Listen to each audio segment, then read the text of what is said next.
Hello, everyone, and welcome to the Overcome Yourself podcast. As you know, my name is Nicole, and I am here with he is a conflict resolution coach. His name is Jerry Fu, and he's going to be telling us all about the amazing work that he does with the Asian American leaders all around the world, I guess. So, Jerry, let's jump in. We want to hear all about you and this conflict resolution. This sounds really cool. You're like a peacemaker, so I want to hear all about that.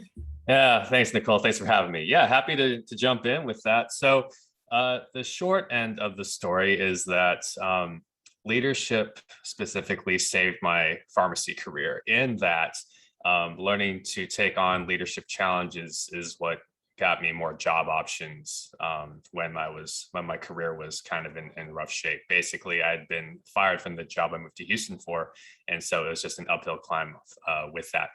But even as I got the confidence to take on manager positions, I still struggled to engage in conflict. So when technicians were underperforming, or they were acting in poor behavior, or just not meeting expectations, I had a well-meaning but misguided view of grace. It's just like, well, just let them. I don't want to engage in this conversation, but it's really just a cop out. And of course, at that point, management got mad with me because they said, you're not keeping your text in line, and so we're going to have to write you up as well. And so that was a humbling lesson. And yeah, basically, even as my pharmacy career allowed me to have more job options because of my leadership experience, I just got tired of hopping from job to job because they didn't last very long. And so I said, well, I love teaching these leadership workshops, which I started doing in 2012 through a pharmacy nonprofit. What would a career look like doing these instead of having to chase scripts, fight insurance companies, things like that. And so when I decided to launch this business, I realized very quickly that leadership coaches are now a dime a dozen, right? There's an international coaching federation, which I'm certified through, but there's plenty of coaches like all around the world, like that all claim to be leadership coaches. And so how do I position myself a little differently? And so I niched down to, my ideal client, which is what I, would have been 10 years ago. So that's usually what they say in coaching. Hey, your ideal client is usually who you were 10 years ago. It's like, okay, Asian Americans who struggle to engage in a society where they're just taught to, be respectful and deferential, even if they're frustrated. And so, and plus all of the clients that I've had so far and all the workshops I've done really centered around some kind of unresolved conflict. And so all my friends were telling me, Jerry, this is a no-brainer.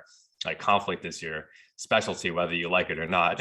And so it really is a joy, though, because you struggle with something long enough. And it's surprising thing, Nicole, is that I got very fascinated with it. Say, hey, leadership was a struggle, but now I'm fascinated with it.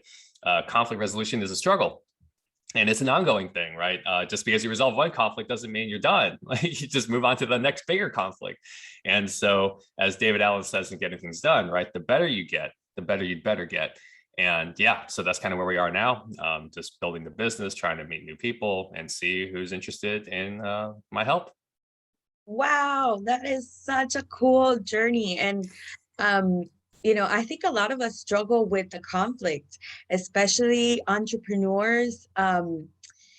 Dealing with clients, like, how do you, resolve a conflict with someone that's paying you a lot of money? Like, how do you tell them they're wrong? And you get to some places where you're like, so that is such a really cool niche. Like, I love that you were able to see like a really good problem that people have, and you just got really good and are teaching people how to solve it. So, do you have any tips for entrepreneurs for, resolving conflicts? Like I said, maybe with clients or with even like VAs that they might be working with, and they need to tell them, hey, I don't like this quality of work. I need it to be better, but I don't want to insult you. So what kind of, advice do you have for us in that area?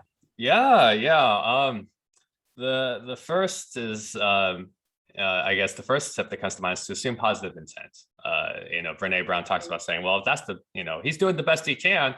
Okay, then that takes the pressure off, because at the very least, I mean, even if they don't meet expectations, you just say, well, if they're doing the best they can, okay, let's get curious about this, right? And let's say, hey, as John Maxwell says, right, people don't always do what's expected; they always do what's inspected, right? And so maybe you take a more proactive approach. Don't helicopter micromanage, but maybe you throw in a couple extra check-ins and just shine a flashlight on what you need done and things like, hey, where are we with this project? Oh, yeah, we're here, da, da, da. And part of it is asking the right questions simply to get them to realize, oh, okay, we're on the same side, number one. And number two, do we have a common goal? Or do we agree on what success looks like?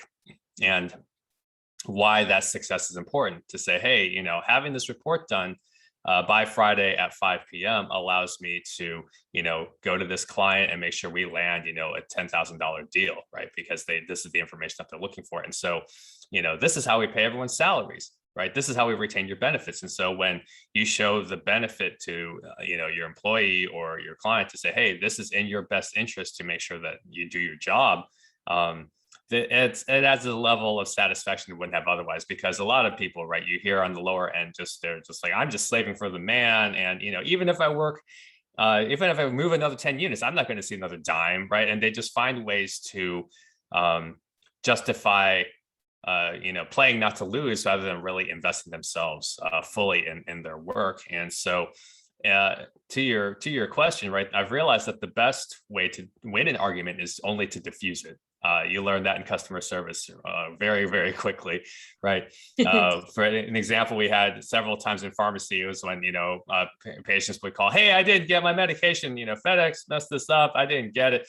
And then we had, customer service representatives who would tell them, no, according to the FedEx confirmation, it says it was delivered at your house at 2 p.m. So, you're lying. And it's like, oh, no, even if you're right, like, don't tell them that. Please don't.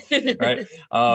Even if all the evidence is in your favor, it is not in your best interest to accuse them of being liars or incompetent people. So really, it's more about reminding people that you want what's best for them, and you affirm the relationship first. Hey, I'm committed to you, right? I want to make sure that you are taken care of. I want to make sure that this relationship is adding the value that you're expecting from your investment.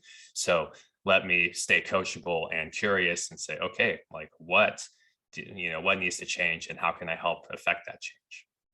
I love that. That is so good. And that's not just for business. I mean, I was just thinking, wow, that would work really well, like even in a marriage, like assuming positive intent and approaching with curiosity. Like, imagine if we dealt with all our relationships like that. That's awesome. Oh, I love that. Yeah. Yeah, so that's such good advice. And so a big part of your journey then, a big part of what you've done is overcome yourself, right? So I don't know if you know, that's the name of the podcast, of course, but that's also the name of my upcoming book. And so I Oh, love wonderful. how you were able, thank you, how you were able to take something that wasn't really a positive, that's something that was a weakness, and you turned it into your superpower. That's literally one of the chapters, one of the titles of the chapter. So can you talk to us a little bit about that, about how you were able to lean into what you thought was a weakness and you made it into your superpower? Thanks. Yeah. I think of what Malcolm Gladwell says when he talks about desirable difficulties, right? Where, My he just, favorite. yeah, and he talks about, like dyslexia actually helps CEOs get Yes. stronger, right? Or Jim Quick talking about in this book, Limitless, like his initial brain injury forced him to figure out more effective ways to learn. And so with me, yeah, it was a journey Incredible. from, oh, I know, right? It was a journey from this very pessimistic fixed mindset where it's like, oh, you know what? I'm not good at this after 2 or 3 times. Oh, I guess I'll just never be good at it. I'm just not going to bother. And I don't want to look incompetent. So I'm just not going to touch it. So that was the case with leadership for me. In school, I would hold positions, but I didn't know how to lead people well. I didn't know how to motivate them. I didn't know how to cast vision or communicate it. And I didn't know how to really show them, number one, that I really cared about them and wanted to bring out the best in them. That's the first thing. But yeah, and then same thing in chain pharmacy in my previous, even as the first career that I invested in, chain pharmacy, like when you're a pharmacy manager, it's a little bit more money for a lot more headaches. And, it just scares people away, and they have trouble having people fill those positions because they just say the liability is not worth, the title. And so I was just in a really unhealthy environment that was not conducive for leadership. And it wasn't until I taught leadership at this leadership development seminar, through my pharmacy fraternity nonprofit, where I started to give myself permission for the possibility to say, instead of being, oh, leadership is hard, I could never be good at it. It's like, well, what if I could be good at it? What would that look like? What kind of work would that involve? Because I saw it modeled for me, and I started to study these leaders that I respect and said, how did they bring out the best in me? I said, wow, they're fun to learn from. They're fun to be around. They're always tinkering, always working. There is no question about how hard they work. They involve me every step of the way. Hey, what do you think of this? This is what I came up with. And you're excited to keep up with them. And when I took time to reflect on this, and I said, you know what, I need to kind of embed these characters for myself. So how do I, what would make me fun to be around? What would make me, fun to learn from? How do I, what would gain people's trust, right? How could I show them that I'm worth trusting and following, and not just so that the company's bottom line gets the help, but that I really am, truly bringing out the best version of themselves.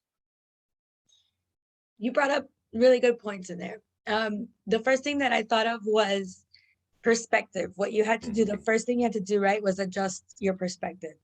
Something that I talk about a lot. And then the second part, oh yeah, I just totally lost it. It was really good, and then it just disappeared. But adjusting perspective, how important it is. Just the way that we look at something, we look at a situation, and sometimes it takes just taking a step back and be like, how else can I look at this? And those are, you started asking new questions, which is really cool. Hold on, let me look here in the questions. I want to make sure we don't miss anything from our Sure.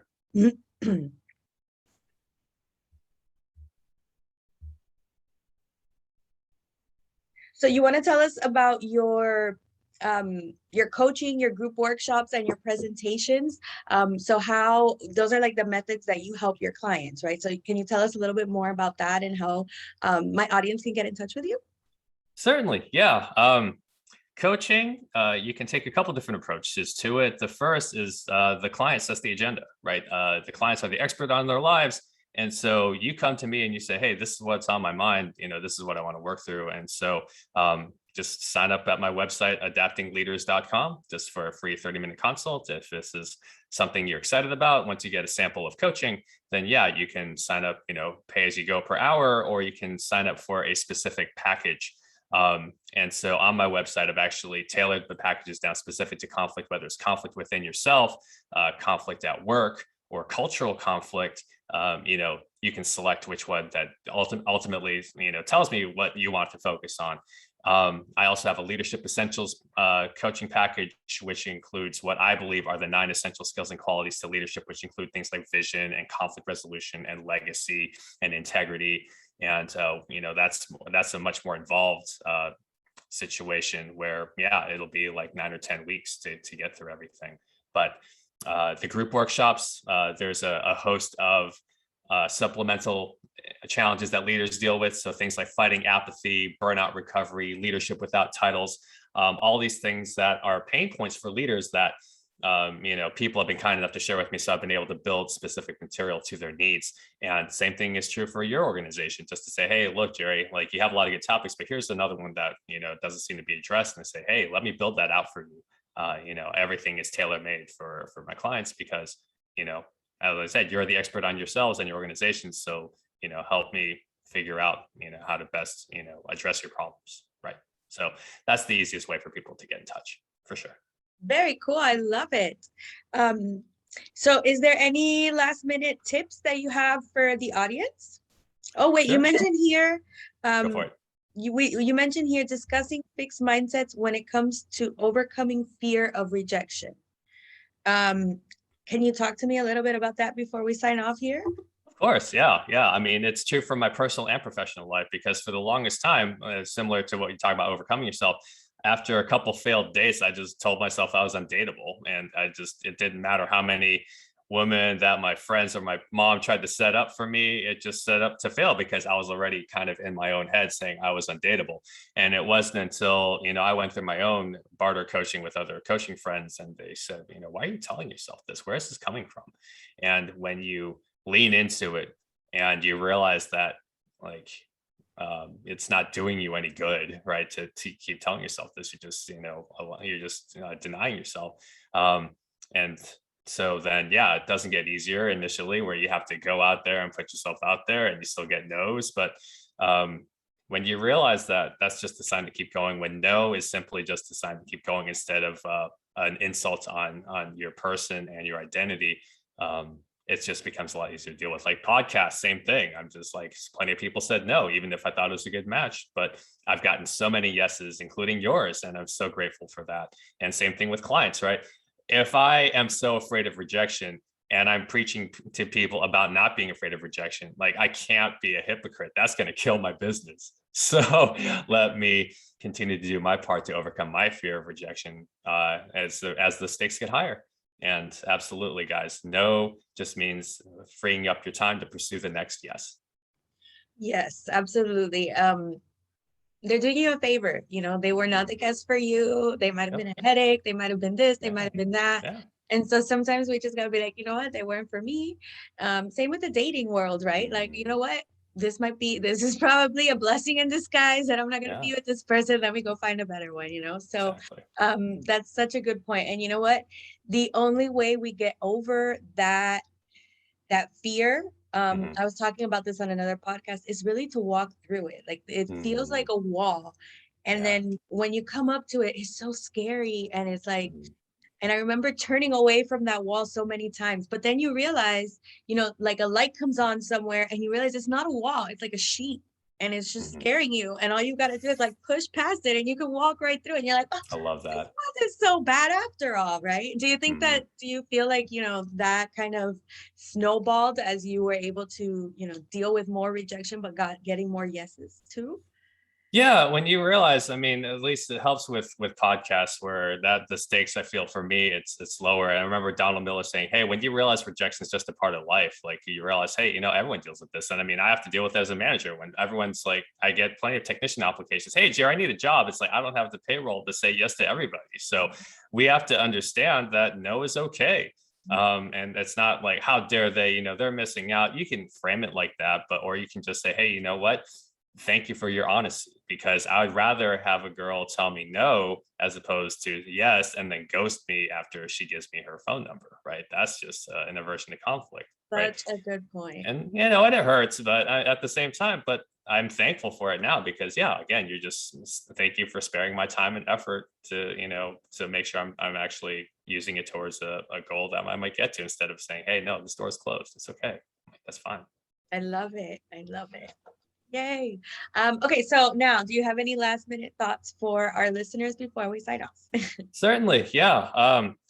The simple framework, I guess, that I've kind of tailored in terms of dealing with conflict involves 5 steps. So anytime you're about to have a hard conversation with somebody, whether it's a coworker or a boss or even a friend or a family member who that everyone has that one aunt that just wants to share her opinion about what you should be doing with your life, right? The first is to ask yourself, what would success look like? Right. Well, how would a successful conversation go? Like, well, imagine that in your head, right? Allow for that possibility. The second step is to find 10 seconds of courage.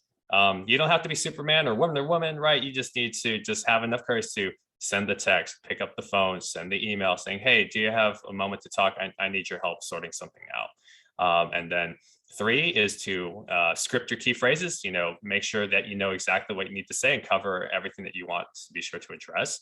The 4th is to rehearse those key phrases. So don't just do your homework, like, practice out loud, hearing what it's like, say them with confidence, say them with grace and respect, and role play with your friends. Just have them practice with you to say, hey, how might this conversation go? And then 5, follow through, right? Like all this preparation doesn't mean anything if you're just like, I like the idea of resolving this conflict more than actually resolving the conflict. And, for that, at least people can be, I'm thankful for their honesty and say, you know what, I like the idea of doing this, but I really just don't want to. So just if that framework works for you and you're dealing with the conversation that you'd like a little more help with, just set up a call on my website. That is so cool. And you know what? do that to ourselves, but usually in the negative way, right? We go through Mhm, all of those steps, but mhm, it's usually we're assuming the worst of them. We're imagining what horrible things they can say. We've got to mhm, get the courage to actually deal with it. But when you just adjust your perspective a little bit, mhm, and I love how the first step is what does a successful conversation, because there's so much intentionality in that. Like you have to prepare yourself. So mhm. you just have to think about it for a few minutes instead of just going with the usual script. I love that. This has been such a cool conversation, Jerry. I'm going to make sure that all of your links are available in the show notes. So it's Awesome. very easy for readers or listeners to find you. Mhm. And otherwise, are you on Facebook? Are you on social media? Can we follow you? Did you Find me mention on LinkedIn. Yeah, that's the LinkedIn? one. That's the one Perfect. social media set I'm working with right now. All right. Everything else is just too exhausting for me No, anyway. Let me just stick with one. you know what? That's what you're supposed to do. So I commend you for doing that. You get really good and it is exhausting. Posting is not the exhausting part. It's the notifications that get Mm-hmm. exhausting, especially when True. you start getting good with it. So Mhm. thank you so much for sharing your wisdom with us, Jerry. It has been absolutely wonderful speaking with you. And I look forward to us working together in the future as well. Me too, Nicole. We'll be in touch. Thanks. Thank you. Have a great day, guys. Bye.